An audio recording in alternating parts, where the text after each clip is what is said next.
Yes, I'm Alan Cole. I'm 75 years old. I had an amputation of my left leg after an accident about 9 years ago now.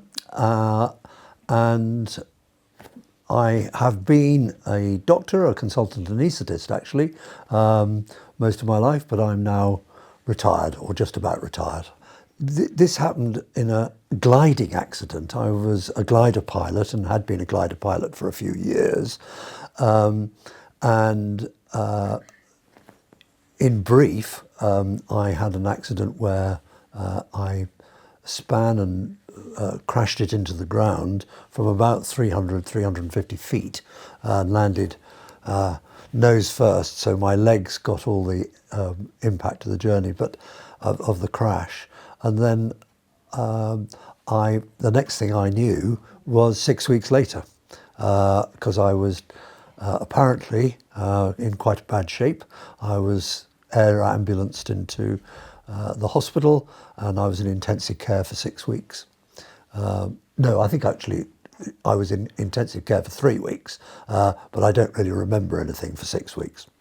Well, when I started to remember things, I mean, obviously it was just coming to terms with what had happened, and mental processes when you first wake up are not very good, as you can imagine. But I've been very lucky because I've got a fantastic family, and they have been help and support and gave me a lot of encouragement to get better.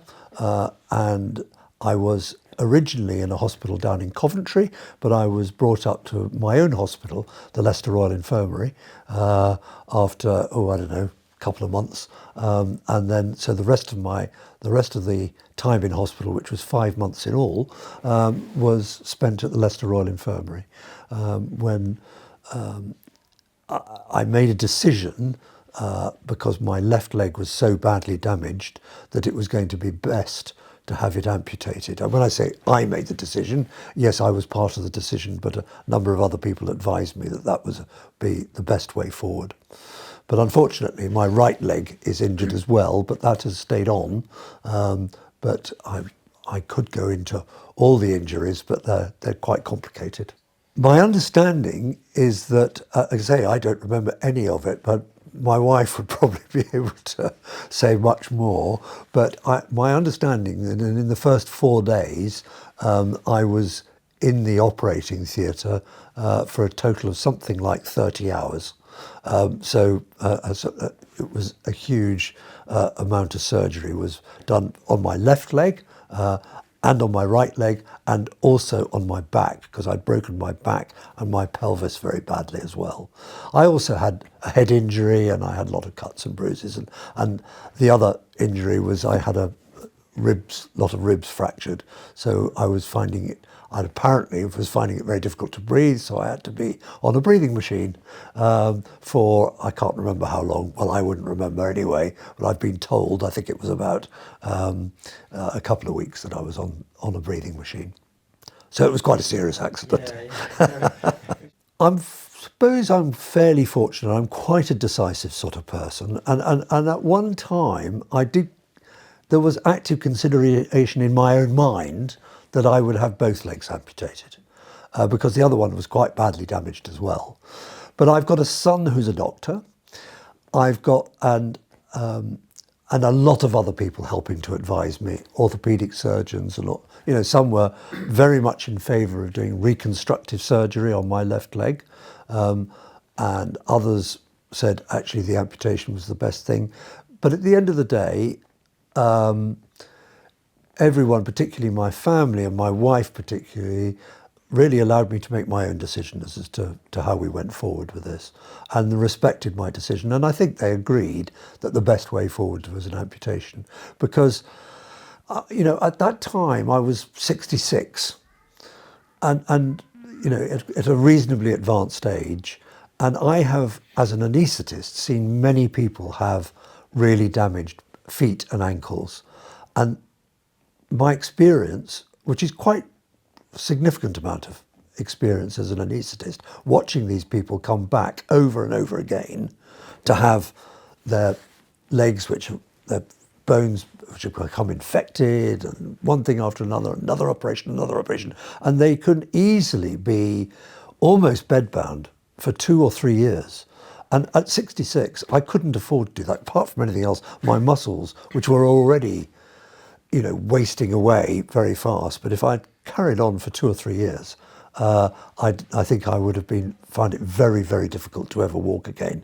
And I knew, partly through my own clinical experience, but also people came to talk to me about what it was like to have a prosthetic, and I felt pretty certain that I would be able to get walking again within 3 or 4 months of having an amputation. And that's indeed exactly what happened. I'm not saying I walked perfectly. It took me quite a while to get back, but probably, well, let's put it this way. Within a year of the accident, I was able to go back to work. Not perfectly, but I was able to get back to work, which was a really big goal, because I'm sort of, I like goals, and I like to drive myself a little bit. Yeah, so it's just me. I'm just my character, really. The stump initially is very swollen, and it takes ages for that to go down and to be able to walk on it, because obviously you've got a great big wound across it, so that has to heal before you can actually do it. But I heal well, and I was able to walk reasonably quickly. It's been a journey over the whole time, really. I can't remember how many sockets and how many different systems I've had. I'll guess 7 or 8. I'll guess, of one thing or another, with different sockets. I finally got this ratchet and pin system, which actually is a much better system. I'm very pleased with that. But then the stump gradually shrinks, and then you start getting some sort of infections, and it gets sore, and you get sores here, and then, and then as soon as you get a sore, you can't walk on it properly. And then one time I had a really bad fall, which was just stupid, but it happened, and I landed on the spike, and with my full weight, and that put me out of action for 2 or 3 months, something like that at any rate.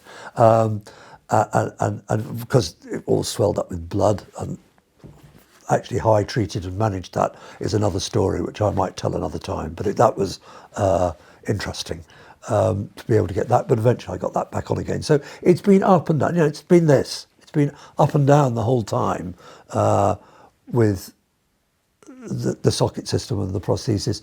And right now, my problem is that the shape of my stump is quite swollen at the end from all the loose tissue that's left from the muscles and everything else that's left after an amputation.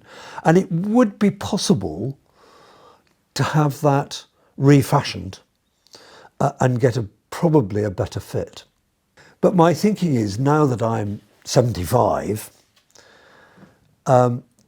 if I have it refashioned, well, for a start, there's a big waiting time to get it done, but certainly on the NHS, it's a very long waiting time to get that done. And then you've got to go through that whole process of the stump shrinking down again, probably minimum of 6 months and probably another year. So I don't think I'd be back walking again for another 2 years. At 75, I feel that I've got, another 5 to 10 years of pretty active life, and I want to get back to having that active life as quickly as I can. And it's been a difficult mental process, but again, I'm fortunate. I've had lots of really good support to help me with that decision. But finally came down to the decision that an interosseous implant, which I'd heard about, was something I'd like to explore. And anyway, that's where we are now, and I definitely made up my mind that I'm going to go for the interosseous implant. I remember thinking when I first had the amputation, this socket system, it's all very well. Wouldn't it be much better if you could have a way of actually putting it straight into the bone? And that was me without having heard of intraosseous implant. But I remember thinking that when I was lying in bed in hospital, that wouldn't it be so much better? And then, do you know, I'm not absolutely sure how I do remember exactly learning about it. I do remember one instance that I was walking along in a train station at St Pancras station, as it happens, and I saw a lady who was an amputee, quite young, walking along, and I looked really carefully and I thought, that's an intraosseous implant. That is, she has not got a socket. And she was walking close to perfectly. She was really walking well along the platform, and I thought, I want a bit of that. So that sort of put me along the path. I made some inquiries in this country, and then I heard that I did some research, really, and I found that Professor Al Muderis in Australia was one of the, if not the pioneer of intraosseous implants, certainly in the modern age. And I found an email address for the unit and emailed him and said, would really appreciate a discussion about this. Don't expect I'd come to Australia, but would really appreciate a discussion. And he was wonderful in as much that he came back to me within 24 hours and said, would you like a Zoom call? And it's gone on from there. The major risk is that, well, first of all, it's irreversible. You know, once you've gone down this line, apart from having a higher amputation, that's it. You can't really go back to where you were. So that's a risk. There's a risk of infection because you've got a bit of metal coming out through your skin. And, you know, I did question him very deeply on that issue, and he's obviously changed his technique over the years and found that the infection rate, which was, I won't say high, but it was probably significant, has been reduced. It's still not nil, but it's been reduced. And I think that the benefit for me in my situation, and I'm the only person who can tell for me, at the age that I am and the sort of person I am, who I'm fairly sure I will continue to want to push myself a little bit, and I very much value an active life, for me, I felt the benefits outweighed the risks. But I go into it open-eyed. I do realise there are risks. What am I aiming for? I'm aiming for less discomfort. That's really the biggest thing. I do find, you know, walking around, I still walk the dog and I can walk reasonably, but it gets really, really uncomfortable, and it does limit a lot of what I do. And it does come from the discomfort in the stump. Sometimes it's much better than it is, for instance, now. Now it's rather uncomfortable, but there are times when it's more comfortable and I think, do I really need this operation? And then it comes along again a week or two later and I think, oh yes, I do need this operation. So, you know,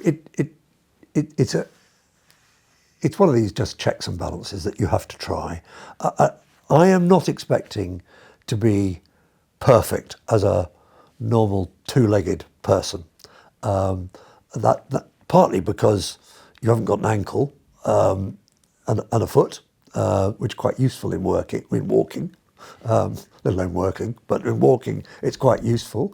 But my right leg has got significant issues. Again, you know, I won't go into it now because it's not completely relevant to what we're talking about, but I did lose an awful lot of my nerves to the muscles on the right leg, which means my right leg, it will always be very difficult to be completely normal, but it isn't uncomfortable like the left one is. So, you know, I'm expecting not to walk perfectly, I'm expecting to be able to walk with much less discomfort and pain. That's my ambition. I want a lower golf handicap.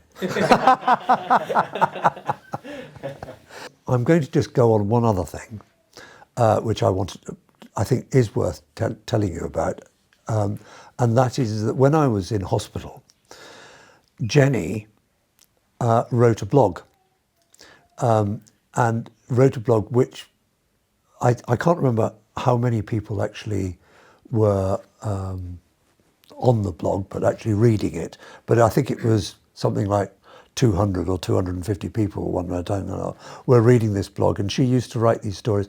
And actually, she's got a talent for writing in an engaging way, and she eventually, we've now made it, it's been made into a book. It's called Wishing Alan Well, which we've got a copy of. You're very welcome to read it. But it does go into exactly what it was like in those early days.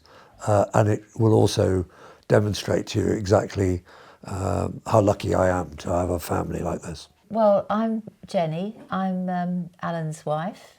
So we've been married for 18 years? Yep. 18 years now. And we have 5 children between us. I've got 3 daughters. Alan's got a son and daughter. So actually, I don't know where the extra 2 grandchildren have come, because we've got 8, not 10. Oh, you're absolutely right. We've got 8 so far.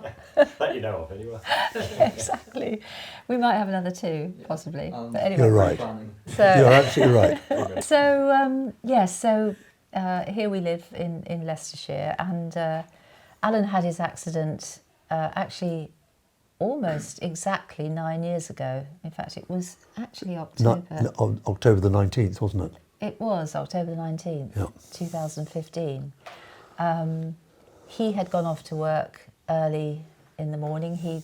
Having been medical director for many years, he'd stepped down from that role and was still working as an anaesthetist. So he'd gone off to work early that morning, with the intention of going down to the flying club in the afternoon to try out his new glider, which was a very fancy glider with a motor, which he just bought from Italy, actually. So he'd come back literally the previous weekend, having driven to Italy, brought back the glider on a great big long, towed it back in a cover trailer. So and I still work full time, actually. So, and I was working. We've got a very nice home office here, so I was working away and just got a phone call from his friend at the flying club to say that he'd had a bit of an accident. And I said, "Oh, what's happened?" And he said, "Well, he's definitely broken his leg." So I said, "Oh no," thinking he'd maybe fallen down the stairs or something like that. And actually, we were due to fly off to New Zealand the following Tuesday on holiday. And to be honest, my first thought was, oh, God, I hope we can still go to New Zealand. Anyway, he then said, actually, he's broken both legs. And then he said, actually, he's crashed the glider, which was... Actually, to be honest, it didn't register at all with me. But he said the air ambulance is on its way. And you need to get to Aldersgrave Hospital as soon as possible. So really, I was sort of on autopilot. So I got to the hospital. I felt like I was in an episode of Casualty, actually, on television, because when I walked in, I went up to the A&E desk and said, "Oh, I think you've got my husband here." And they said, "Oh, Mrs. Cole, yeah, if you'd like to just come this way." And they took me through into this inner sanctum. And I was put into a room, then a policeman came in, then eventually the doctor came in, who we met months later, actually. And he said, he said, "Well, here is a list of injuries so far." And there was this list of all these injuries. I mean, he'd broken 29 bones, and that was quite apart from, cuts and all sorts of, and they didn't know then the extent of any head injuries. So it was pretty dire. And I remember saying, "Is it life-threatening?" And he just said, "Yes." So that was, wake-up call. Anyway, from then on, all the family came, and he was in A&E for hours, but eventually taken into intensive care. And I think Alan's probably explained he was in there, I think it was about 3 weeks. Something like that. Yeah. He wasn't really expected to survive, actually, that first week. It was pretty sort of... he was so badly injured. I mean, he really had smashed up his body. His spine had actually come away from his pelvis, and his pelvis was completely smashed. So he was really in a bad way. But he did survive, he hung on, and he eventually, they tried to bring him out of the very, very heavy sedation he was on. They tried to bring him out after a couple of weeks, but the pain was too much for him to bear. And he was on so much, I think you were on 3 different very, very strong painkillers and, well, pump full I of wouldn't everything. know. You wouldn't know. But I do remember saying, you know, what are you going to do? And they said, we can't give him any more pain relief because we'll kill him. And then he got a chest infection, and it was all pretty grim. But anyway, eventually he came out of intensive care, and he went into what they call step down. He was completely away with the fairies, I've got to say. You know, he didn't know what was going on. The drugs, I think, had such an effect on him that he was convinced there was a conspiracy against him, which I think is quite normal with patients who've been on very heavy drugs, pain relief for a long time. And I remember going to visit him, and he said, Jen, bring the car round. We've got to get out of here.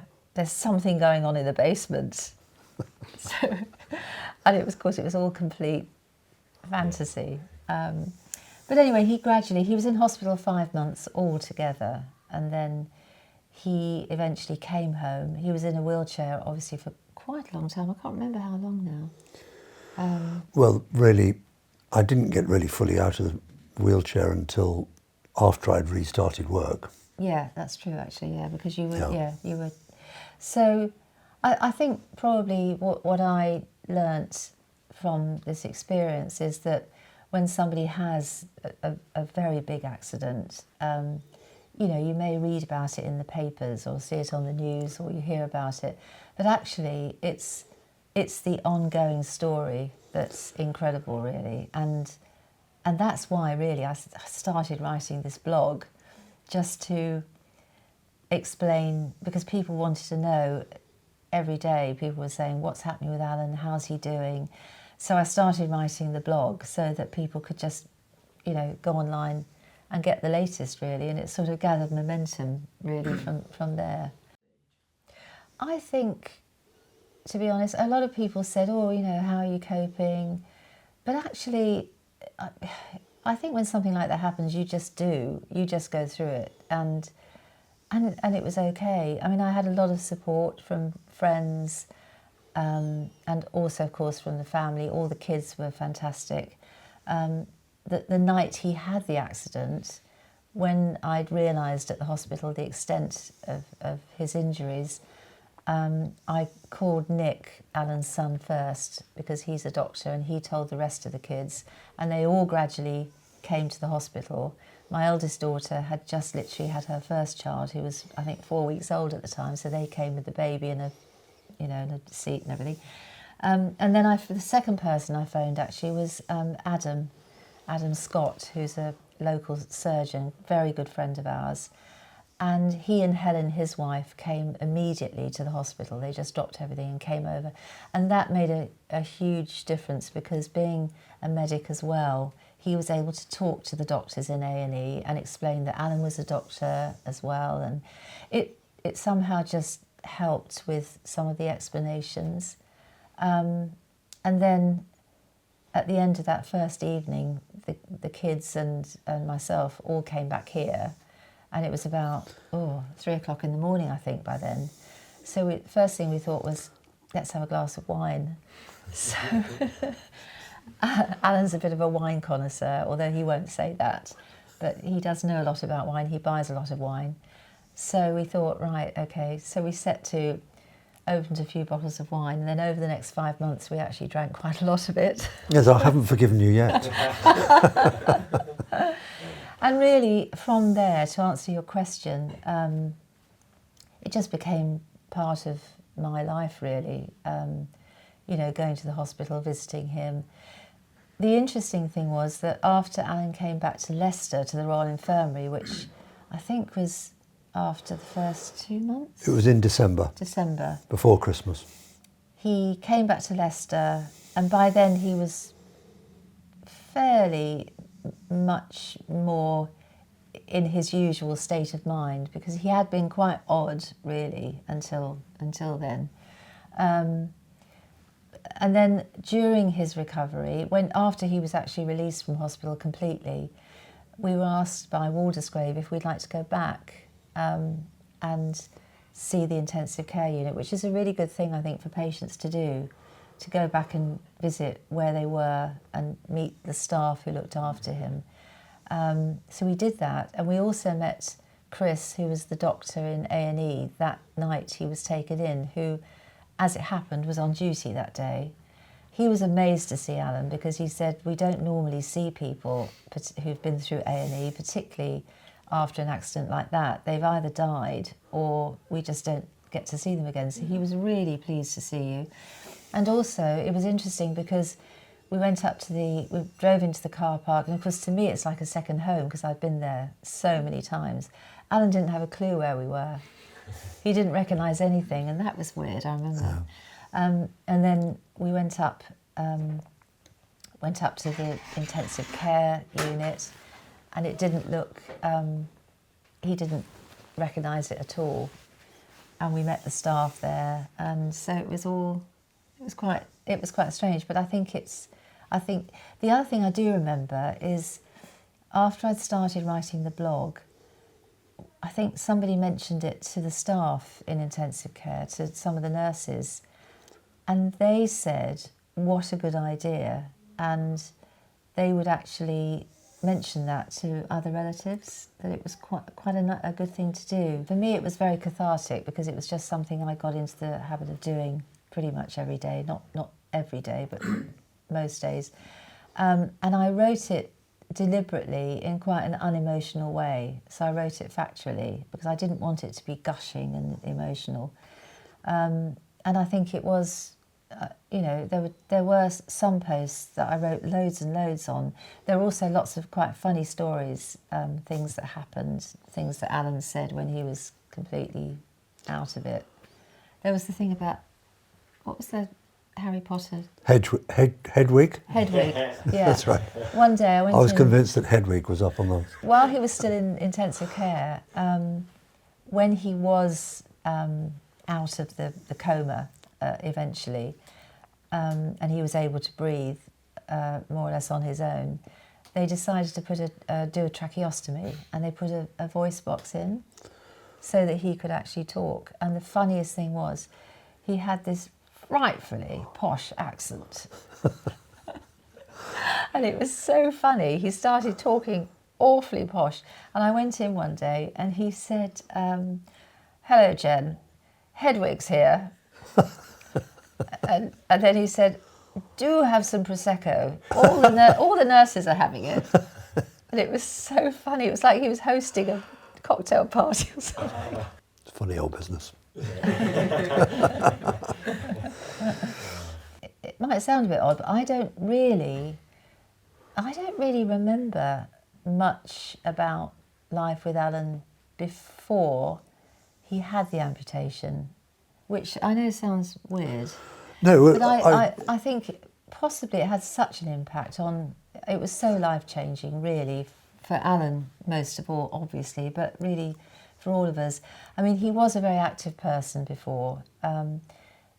I think the one thing that I do look back on and remember, he was a very good skier. I mean, Alan has always been a massive risk taker. He was ski off-piste, he'd jump off anything skiing. He used to ride motorbikes. He'd had quite a few quite bad accidents in his life. And when I first met Alan, I'd never been skiing before, so I went skiing with him, with my 3 girls actually, and I do remember you were always the one that picked me up if I fell over, because he was strong and he could just pick me up. So that's one big memory I have of before the accident. Yeah. But I think really life has been more just focused on since he has had the accident. It hasn't really changed my life really that much. I think it's changed Alan's life an awful lot more.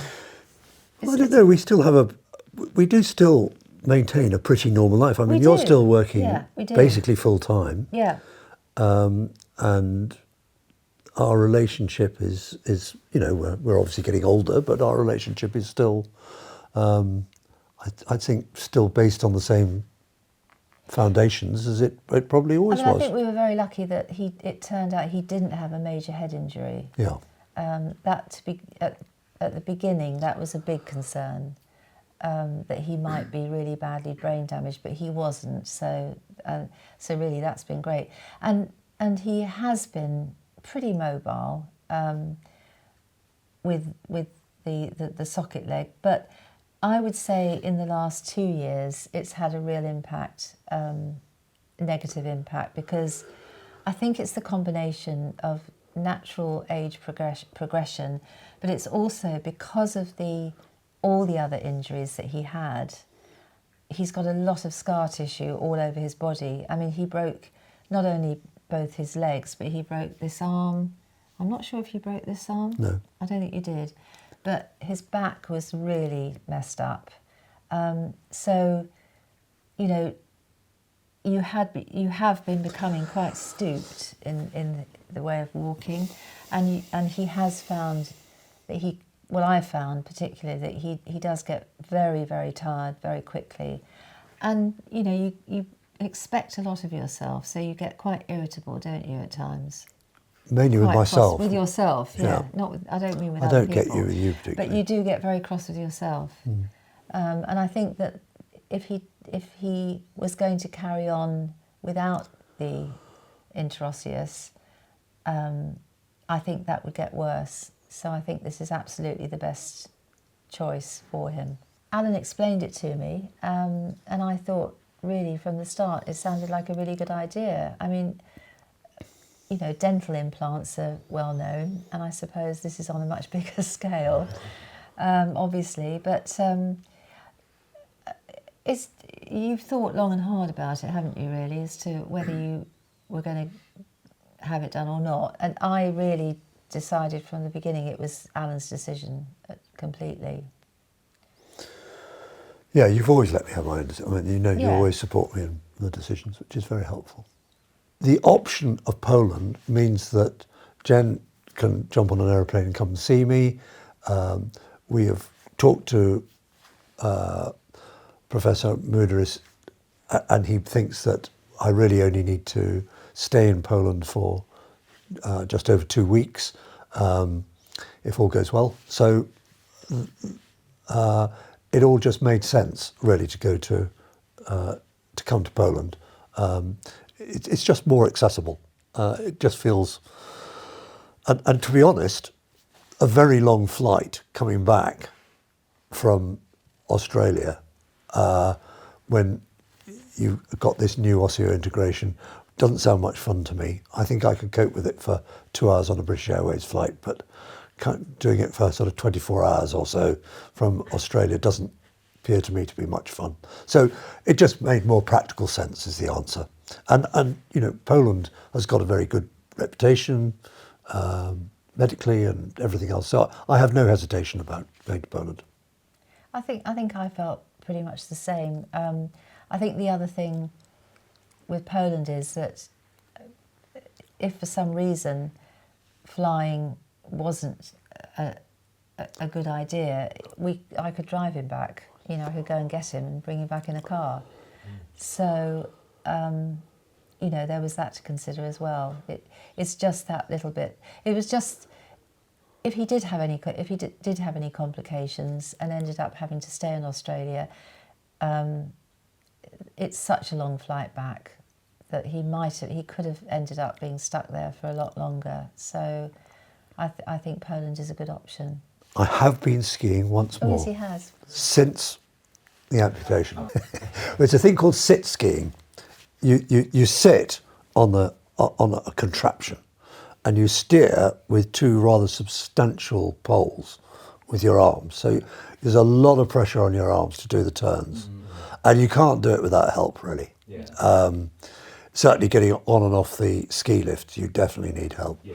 But it was It was my 70th birthday.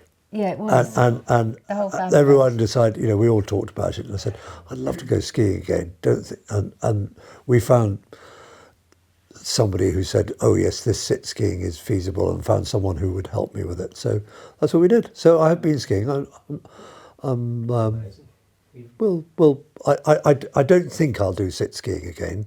I think age is catching up with me, and I think the pressure on my upper body is too much to really be able to do it properly.